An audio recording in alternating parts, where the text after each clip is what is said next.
Star प्रवाह वाहिनीवरील लक्ष्मीच्या पावलांनी या मालिकेतील कला तुम्हाला माहीतच असेल। चला तर आज जाणून घेऊया या कलाबद्दल काही महत्त्वाच्या गोष्टी। कलाचे खरे नाव ईशा केसकर आहे। तिचा जन्म 1991 साली पुणे महाराष्ट्रामध्ये झाला। तिने तिचे कॉलेजचे शिक्षण सिंहगड स्कूल ऑफ पुणे त्याचसोबत कॉलेज सिम्बॉसिस कॉलेज ऑफ पुणेमधून पूर्ण केलेले आहे। शिक्षण पूर्ण झाल्यानंतर तिने पुण्यामध्येच असलेले काही ऑडिशन दिले, परंतु त्यामध्ये ती अयशस्वी ठरली। त्यानंतर तिने मुंबईकडे धाव घेताच तिने सुद्धा अनेक ऑडिशन दिले। त्यानंतर तिला तिच्या जीवनातला पहिला ब्रेक मिळाला जय मल्हार मालिकेपासून। जय मल्हार मालिकेमध्ये तिने बाणाबाईची भूमिका साकारली होती। ही मालिका भरपूर प्रसिद्ध झाली। गिजरे डोळे आणि दिसायला सुंदर असल्यामुळे तिला हा ब्रेक मिळालेला होता। त्यानंतर तुम्ही तिला माझ्या नवऱ्याची बायको या मालिकेमध्ये सुद्धा पाहिलेलं असेल। शनायाचे पहिले कॅरेक्टर सोडून गेल्यानंतर ते कॅरेक्टर ईशा केसकरने पूर्ण केलेले होते।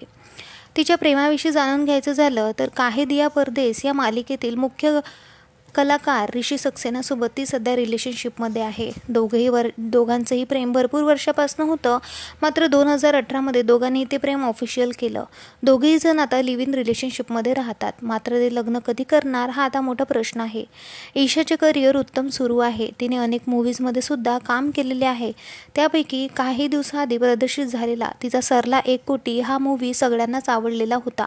त्यासोबत याला जीवन, ऐसे नाव, वी आर ऑन, होऊ जाऊ द्या, CRD, नितळ यासारख्या शॉर्ट फिल्ममध्ये सुद्धा काम केलेलं आहे आणि गर्लफ्रेंड, शेर शिवराज यांसारख्या मूव्हीजमध्ये तिने मुख्य भूमिका साकारलेली होती। ती दरमहा 1 ते 2 लाख रुपये कमवते। त्यासोबत ती अनेक वर्कशॉपसुद्धा अटेंड करत असते। ती आता सध्या आपल्याला लक्ष्मीच्या पावलांनी या मालिकेमध्ये कलाची भूमिका साकारताना दिसत आहे। या मालिकेचा TRP नेहमी उत्तम वळणावर असतो। तुम्हाला सुद्धा आपली लाडकी कला त्याचसोबत ईशा केसकर आवडत असेल तर आम्हाला कमेंट करून नक्की सांगा।